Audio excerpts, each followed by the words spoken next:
नमस्कार, आप देख रहे हैं स्टार भारत न्यूज और मैं आपके साथ सुनील चतुर्वेदी। चलते उत्तर प्रदेश और उत्तराखंड की कुछ खास खबरों की ओर। संभल के कुछ लोग आए थे हमसे मिलने जो मृतकों के परिवार के सदस्य थे।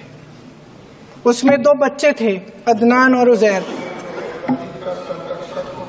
आप सुनिए। उसमें 2 बच्चे थे, अदनान और उजैर। एक बच्चा मेरे बच्चे की उम्र का है, दूसरा उससे छोटा 17 साल का है। दर्जी के बेटे थे। दर्जी का एक ही सपना था कि वो अपने बेटों को पढ़ाएगा लिखाएगा। एक बेटा डॉक्टर बनेगा, एक बेटा भी सफल होगा दूसरा बेटा भी अपने जीवन में सफल होगा।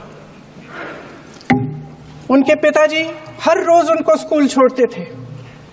उस दिन भी स्कूल छोड़ने के बाद अपनी दुकान में चले गए। उन्हें पता नहीं था कि विवाद हो रहा है।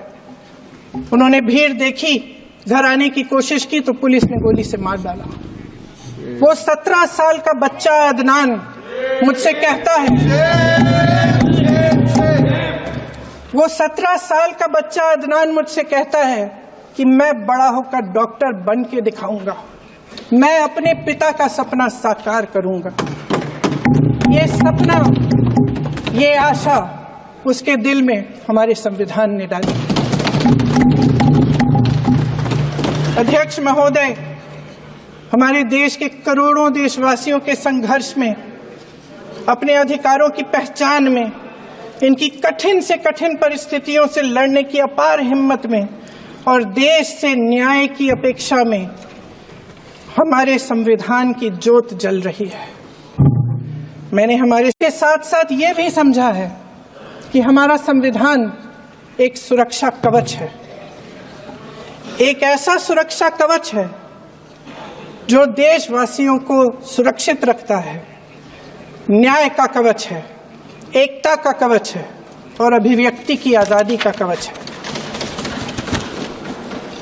दुख की बात यह है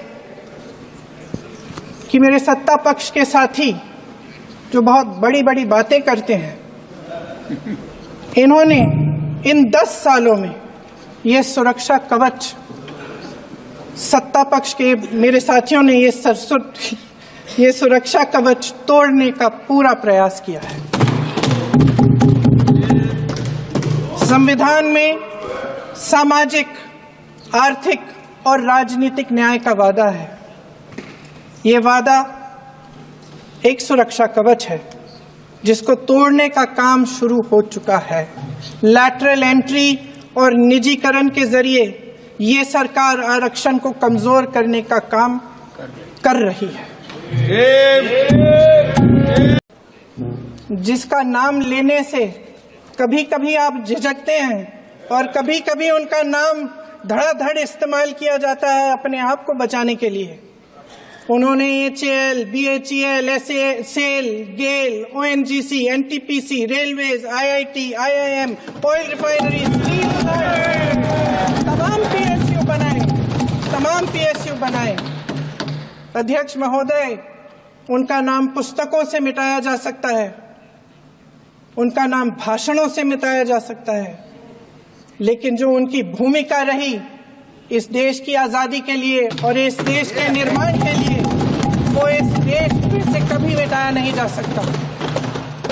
75 सालों में जनता का भरोसा रहा कि नीतियां बनेंगी तो जनता की भलाई के लिए बनेंगी।